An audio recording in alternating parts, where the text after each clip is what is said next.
So I almost made a huge mistake while filming this. Hey, I'm Longest Solo Ever here on Longest Solo Ever 2, and today we're checking out ADO's cover of Briki no Dance. We've listened to ADO on here before. We checked out her Spy Family opening song Kura Kura on here about a month ago, and I always absolutely love her music, so I'm so excited to hear her interpretation of this song. And yeah, this is a cover, which is something I almost didn't catch and would have been really, really embarrassing for me if I didn't. It's not like there's a reason for YouTubers to be really self-conscious about their authenticity right now or anything. Yeah, I'm a music producer, and while I've been making music for 20 years, I'm not as well-versed as I'd like to be in the world of Vocaloid, which is where this song comes from. Briki no Dance is originally a Hatsune Miku song created by Hinata Electric Works, and then really famously covered by Wonderland's Showtime. I took a listen through both to get the context, and I really love the instrumental of the original, but while I love Hatsune Miku, I didn't love the way she was tuned here, the way she was used, and so I kind of prefer the vocals on the Wonderland's Showtime version. But that's not what we're reacting to today. Today we're going to listen to ADO's cover of this. So just know that when I'm talking about the production and the singing,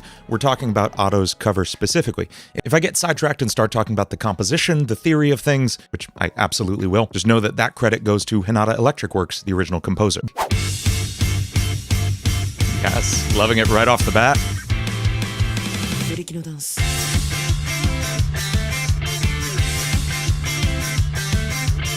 Okay, I'm a sucker for a good dance beat on the drums in a rock song. That goes back to all the indie bands I was listening to in the 2000s, but that's such a common element of J-rock as well. And we're seeing those really characteristic, kind of overdriven, harmonized J-rock guitars going on here. Super quick aside about how guitar tone works and what I mean by slightly overdriven. The most basic sound a guitar can put out is called its clean tone. This is what the guitar sounds like, kind of on its own.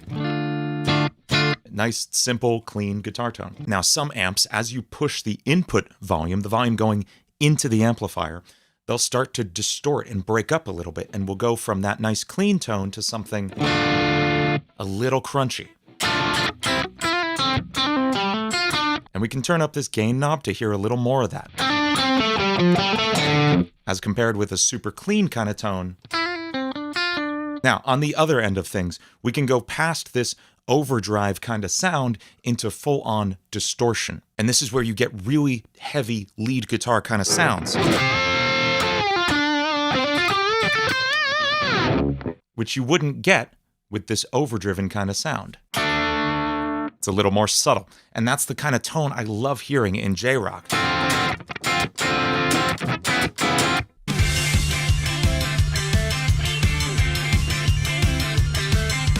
You hear that like twinkly little synth on the left side? That left ear? That's fun too. That's just playing like non-stop 16th notes.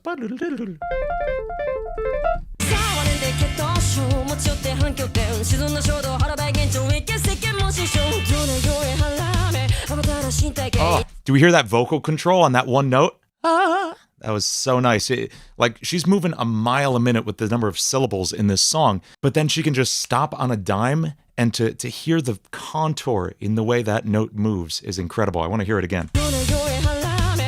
Oh, she flips into her falsetto as well. So the word there is harame. Don't laugh at my Japanese pronunciation, it's terrible. And she could very easily belt all three syllables of this harame. Better than I can, clearly. But she chooses to flip into her falsetto for the ra. Ha-ha. And you can hear the amount of control she has going from a full resonance to her falsetto and also just dropping in that little flip and vibrato there. It's beautiful.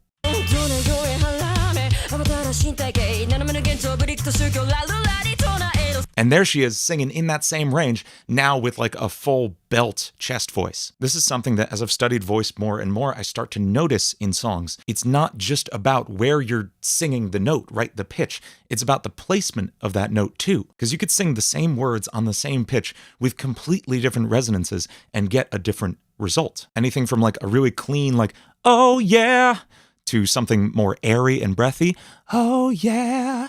Or like something gritty and crunchy. Oh, yeah! It's 10 a.m. for me here, folks. But really, just listening for this vocal texture, the amount of control she has in moving things forward and back in that resonance range, it's so cool and just so impressive to me.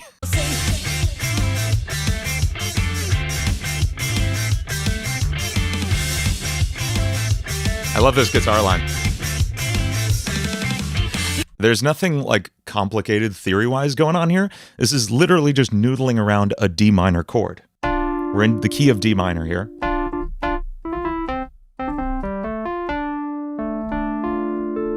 Here's our D minor chord, right?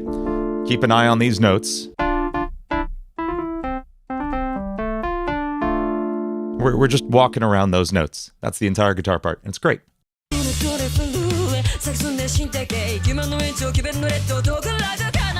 She has such a nice range. You can hear, we hear her lead vocal in the center, but I'm going to play it again. Pay attention to the sides. You'll hear very subtly in the back this really deep alto voice. She has a really nice low range too. I love it. It adds so much to that. And what she's doing here harmony-wise is a great way to get a wide range for your vocal texture. Normally when you're singing harmonies, your first choice is to go for a third up. So if you're singing la la la la la, your first harmony would be la la la la la. Something you can do to make that a little more interesting without needing to even think about anything different.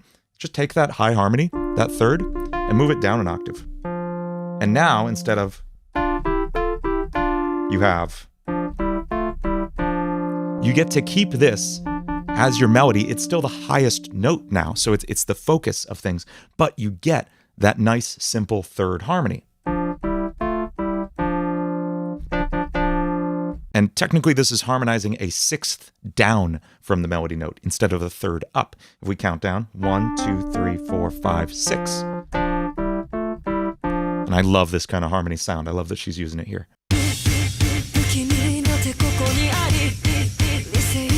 Love these staccato hits, building tension. Here's the chorus coming up. There it is.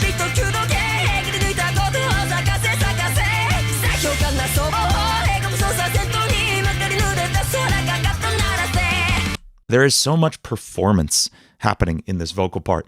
It's like voice acting, you know? Like you can sing the notes, but you can hear emotion in these lines. And I can quantify it down to things like you can hear this little yelp at the end of some words. Like listen closely. She goes for this like at the end of some words, and I love it.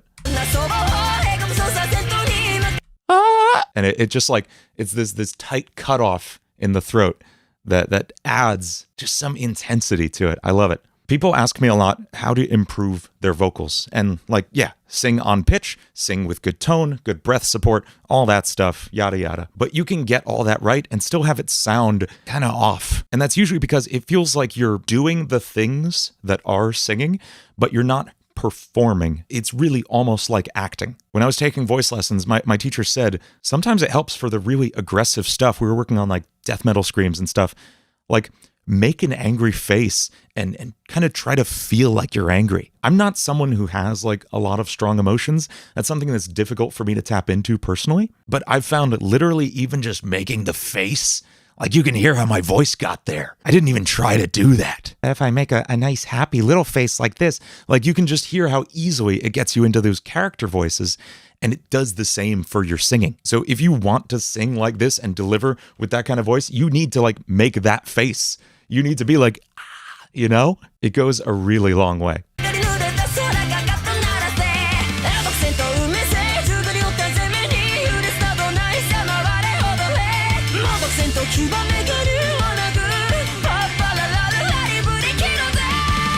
I just want to say, I love this music video. Yelling at a bunch of tin cans. Bariki no dance translates to the tin dance, or dance of tin. And the lyrics, they translate to English. Interestingly, I'm not gonna get into them right now. My understanding is it's a lot of things about some Eastern religious texts that maybe don't translate into English one-to-one super well in this case. But I really love this visual art style, this like kind of paper cutout animation. It's super, super cool to me.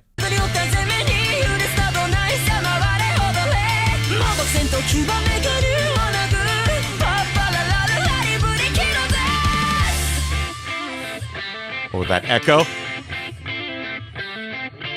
Something I talk about a lot is building tension and momentum in your songs, doing things, making choices to really propel the song forward and propel the listener through the song. And ideally what you want is to think of a roller coaster. A good roller coaster has a lot of ups and downs, and it's the drops that are satisfying. It's the parts where all that tension built up as you ride upward is released and you drop back down. And that's exactly what purpose this little break is serving here. This quiet guitar break where the guitar is just playing the same riff it's always been playing, but everything else drops out. There's no drums, bass, vocals, synth, nothing. And this serves both to release some of the intensity from the chorus, but also build up tension going into the verse, being like, where'd everybody go? What's going to happen? Sometimes I feel like breaking things down to just a single instrument, especially if you do a lo-fi effect on it or something. It feels like the room right before the final boss fight where you get 10 potions and a save point. That's what these little breaks are like for me. I'm like, what's going to happen next? And here's our verse coming in, right? There it is. And you can see we just expected that intensity right there. A lot more chill this time. Drums are a lot more sparse. That bass line still holding it down. There's another example of that, what I was just talking about. That guitar was really tinny. Tin dance. But it sounded really lo-fi and in the background, and it's one of those little things to build up tension and be like, whoop, where'd the floor go for a second? And then you drop back down. And we're back. Do you see how that's just it's like a speed boost along the track? Ooh. That movement, that yodel flipping back and forth. Don't try that again. I love that control, that ability to crack her voice with expert control. On the growl there at the end, she has such control. Here's that build up again, but now we have this chorus guitar part. This is fun. Chorus? Yeah.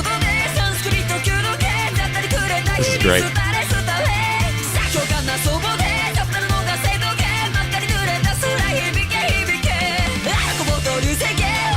That little scream, yelp, I love it. So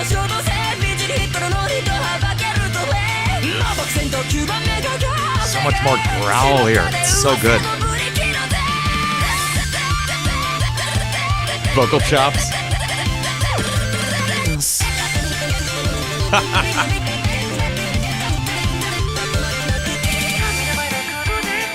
I want to talk about that section for a second. That was so cool. Those vocal chops just oscillating around your ears. That could be such an effective tool, and it's so easy to do. You literally just grab a 16th note here and there from the vocals, and then just start assembling them like a collage, like a puzzle made of random pieces from different boards. It's such a cool effect. And now we're dropping down into a quiet ending section, it feels like.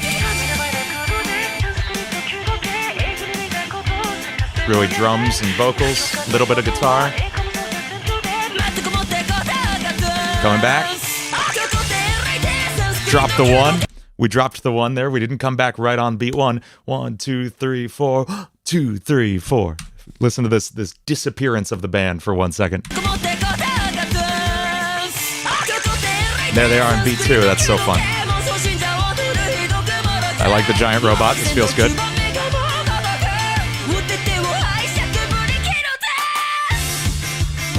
High, gritty belt is amazing.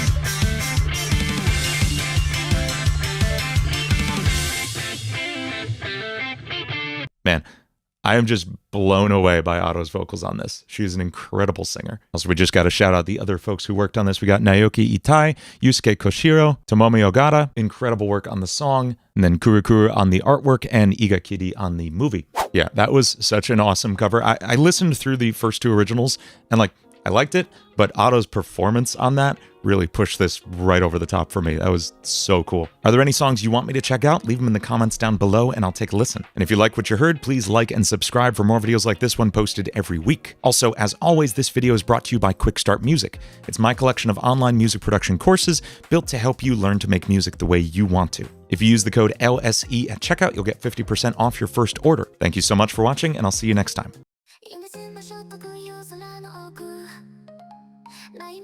Embarrassing. Embarrassing. It was really embarrassing when I forgot the lyrics during my performance. It was really embarrassing when I forgot the lyrics during my performance. Complicated. Complicated. The instructions for assembling the new electronics were too complicated for me to understand. The instructions for assembling the new electronics were too complicated for me to understand. Intensity. Intensity. He spoke with such intensity that everyone listened. He spoke with such intensity that everyone listened.